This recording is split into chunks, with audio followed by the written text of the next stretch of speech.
Bonjour à toutes, bonjour à tous. Nous sommes à nouveau ravis de vous retrouver pour cette émission dédiée à l'intelligence artificielle. IA générative et sinistre, de la hype au cas concret est le titre de cette émission.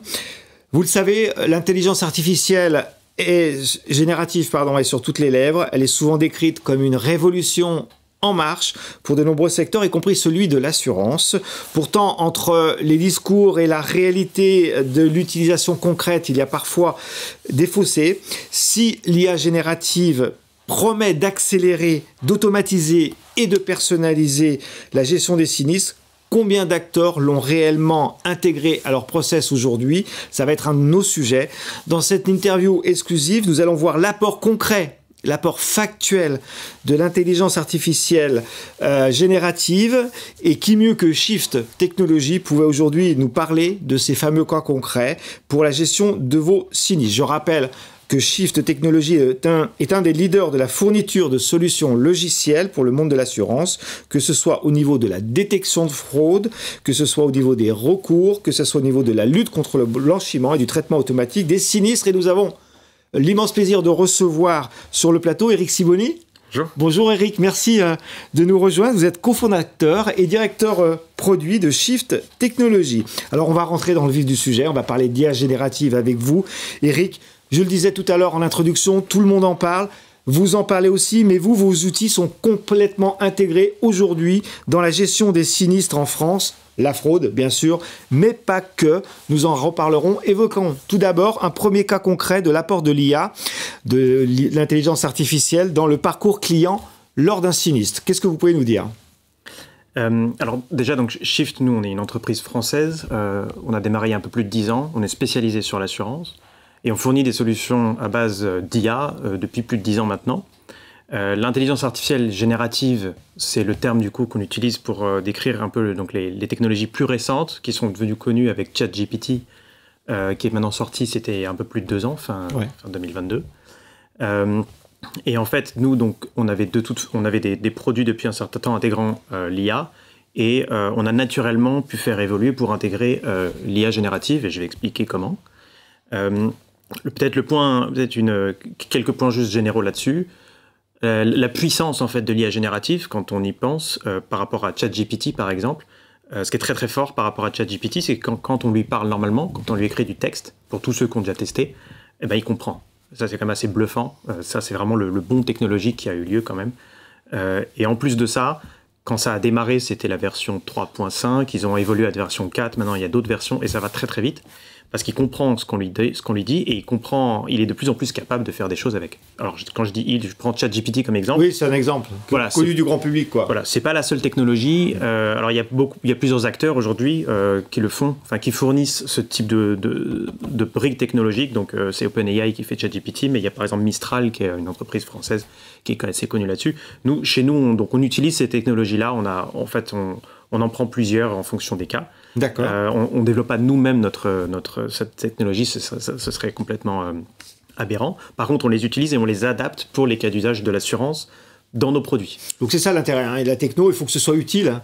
Exactement. Et utile aux assureurs à qui on s'adresse aujourd'hui. Exactement. Et en fait, parce que de base, ces technologies, potentiellement, on peut tout leur demander. On peut demander à ChatGPT, encore une fois comme exemple, de faire tout et n'importe quoi, mais c'est pas dit qu'il le fasse bien. Et voilà, il le fait, mais c'est pas dit qu'il le fasse bien. D'ailleurs, il le dit pas d'ailleurs s'il va donner une bonne réponse ou pas. Il sait pas lui-même quand il fait des erreurs, forcément. Ouais. Et donc, c'est un peu là que la technologie atteint ses limites. Et pour pouvoir bien l'utiliser, il faut le mettre dans un cadre. Il dit pas qu'il est pas sûr de lui, par exemple, dans sa réponse. Hein. Exactement. Et c'est pour ça qu'on parle beaucoup des hallucinations des IA, parce que parfois, pour des questions très très simples, il va dire n'importe quoi. Et donc, c'est toujours un peu compliqué de l'utiliser. Et donc, c'est là-dessus que nous, on a travaillé. Alors, premier cas d'exemple. Alors, je vais pas prendre la fraude, parce qu'effectivement, nous, on a démarré sur la détection de fraude, mais ça fait pas mal de temps. Maintenant, ça fait même, en fait, déjà 6 ans qu'on déploie des portails digitaux pour la gestion de sinistres, donc pour digitaliser les parcours clients sur la partie sinistre. Donc on les déploie pour nos clients assureurs, qui sont bien sûr avec tout le branding de chaque assureur, donc personne ne sait que c'est chiffre derrière, mais donc c'est là. Et le premier cas d'usage, c'est la déclaration. Le deuxième cas d'usage, c'est ce qu'on appelle le suivi de sinistre. Donc une fois que le sinistre est déclaré, quand l'assuré veut en fait revenir sur son sinistre et savoir ce qui se passe et ainsi de suite. Et donc déjà dans la déclaration de sinistre, en fait, en fait la puissance qu'amène l'IA générative, qu'on pouvait faire avant mais qu'on peut encore faire de manière encore plus puissante, c'est que ça permet du coup de laisser l'utilisateur s'exprimer librement. Comme avec ChatGPT, on peut lui parler en langage normal, là, pareil. Et ça permet de répliquer un peu cette expérience. Donc, il raconte l'histoire de son sinistre, quoi, en fait. Exactement. Comme le ferait un gestionnaire au téléphone qui dirait racontez-moi ce qui s'est passé. Là, c'est pareil. Et à partir de là, ça permet de capter beaucoup de choses et potentiellement de réduire le nombre de questions parce qu'il a déjà fourni une info, ou alors, au contraire, d'appuyer sur un certain point parce que peut-être que ça mène vers une situation un peu délicate où il y a peut-être des exclusions. Parce que, in fine, il s'agit quand même. La déclaration, c'est quand même une étape assez complexe parce qu'il s'agit en temps réel d'appliquer tous les règles du contrat d'assurance. En France, on a plein de conventions, déterminer les responsabilités et autres. Et donc voilà, donc il y a tout ça. Et donc ce que ça permet, c'est que ça nous permet d'avoir un parcours digital complet où à la fin, il y a une réponse en temps réel pour l'assuré où on lui dit un peu tout ce qui va se passer sur le sinistre et on peut même dès la déclaration détecter la fraude peut-être déjà à ce moment-là, non? Au passage, on détecte la fraude. On détecte la fraude aussi et je vais y revenir effectivement. Mais ça permet du coup, si tout est bien, je dirais, de dire par exemple, on peut vous proposer un gré à gré ou on peut vous proposer d'aller chez tel réparateur et tout se fait en direct et l'assuré en quelques minutes finalement a son sinistre réglé et tout est plus simple pour lui. Donc ça, c'est le parcours de gestion de sinistre. C'est le premier cas d'usage que vous vouliez évoquer, donc qui permet effectivement de déclencher un certain nombre de choses, identifier les tiers, je suppose aussi, enfin toute la chaîne de gestion de la déclaration de sinistre. Voilà, tout ce qu'il faut faire. Voilà. C'est un chatbot ou pas? Alors, on le fait pas comme on le fait comme une sorte de chatbot hybride en fait. D'accord. L'enjeu aussi est de ne pas perturber les assurés. Ça aussi, il y a un sujet un peu sur l'adoption de l'IA générative en assurance d'une manière générale. En fait, on n'a pas trop le droit à l'erreur parce que les assurés, ils n'ont pas souvent des sinistres. Et donc, on ne veut vraiment pas que le système, du coup, commette une erreur.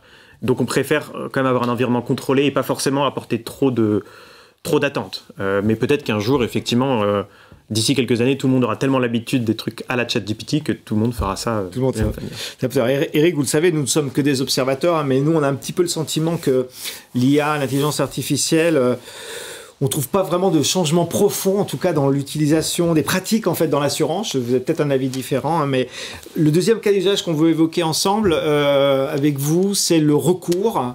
Voilà. Quel est l'apport de Shift Technologies sur le recours?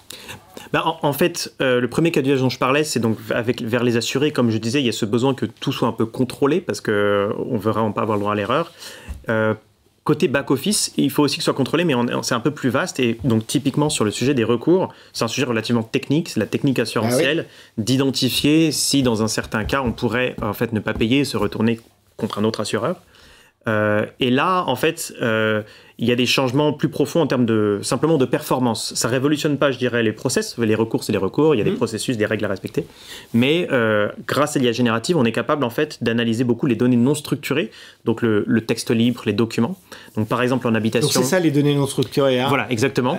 C'est données, en fait, c'est ces données dans l'assurance, il y en a plein. Des documents, il y en a plein partout. D'accord. En l'occurrence, là... Ils suivent pas comment on pourrait définir ça Oui, en fait, c'est typiquement... Alors, même si le document, il suit sa nomenclature, par exemple, un rapport d'expert en habitation, c'est là que ça va être très utile pour les recours. À la fin, il y a quand même du texte, il y a de l'expert. Et donc, c'est ça que vous appelez en données non structurées. Voilà, et c'est pour ça que je reviens à ce que je dis sur ChatGPT qui comprend le texte. Voilà, on a atteint ce stade où maintenant, on peut vraiment comprendre très finement ce qui se dit et on l'applique, nous, justement, pour pouvoir détecter ça. Donc, des recours en habitation... alors on se dit, les recours en habitation, tous les gestionnaires les détectent, mais on le sait, c'est pas simple. Il y a plein de pression dans tous les sens, la satisfaction client, beaucoup de turnover, des gestionnaires qui partent.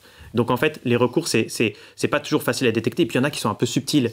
Des choses, par exemple, un incendie qui s'est déclenché, mais peut-être il y avait un problème en fait il y a eu un ramonage et il y a eu un problème lié à la vide d'insert, enfin des choses qui ne sautent pas aux yeux. Et c'est compliqué un sinistre de cette nature. Ou je sais pas moi, une machine à laver qui en fait est un bien qui en fait a été rappelé par le constructeur, mais ça on le sait pas et en allant capter les données externes, on peut le savoir. Et donc, grâce à ça, ça permet en fait de détecter beaucoup plus de recours. Et donc, in fine, ça apporte beaucoup de valeur aux assureurs. Alors, on ne peut pas ne pas parler de la fraude quand même, Eric. Vous êtes leader de la détection de fraude, que ce soit au niveau des sinistres ou de la souscription. Comment vous utilisez l'intelligence artificielle justement dans ce domaine que vous exercez depuis un grand nombre d'années? Vous nous l'avez dit en début d'émission. Alors, je pense que le cas d'usage le plus marquant, c'est celui de la détection de fraude documentaire. Donc ça, c'est un produit qu'on a mis sur le marché il y a maintenant 2 ans et donc avec l'IA générative, vraiment, on a un boost là-dessus parce que, toujours même explication, les documents, on arrive à les traiter beaucoup plus finement.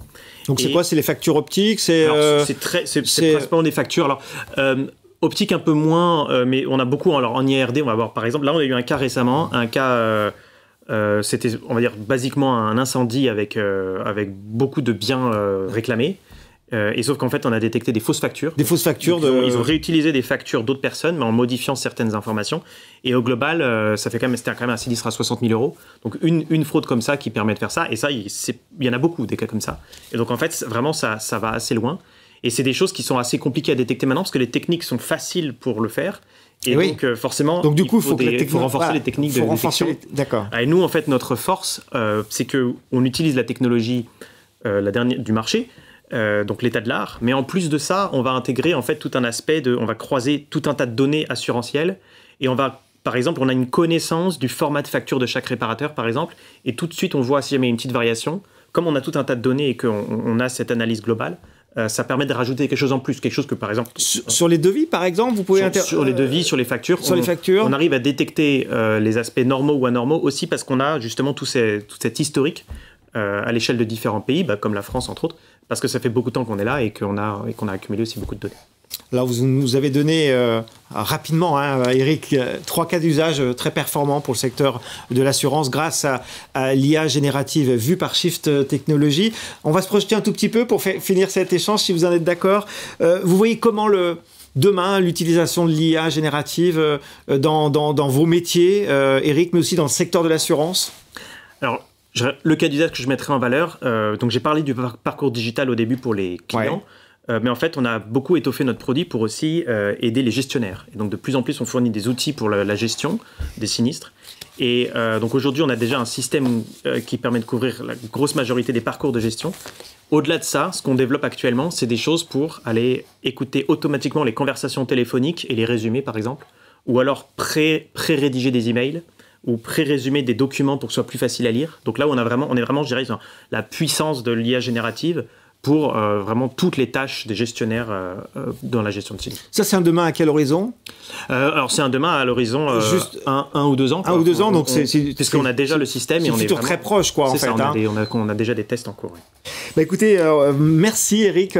On a vraiment été ravis de vous recevoir sur Assurance TV. Je rappelle que vous êtes cofondateur et directeur produit de Shift Technologies. Merci pour nous avoir apporté ces éléments très concrets sur l'utilisation de l'intelligence artificielle. On vous dit à très très bientôt sur Assurance TV. Merci Eric. Merci.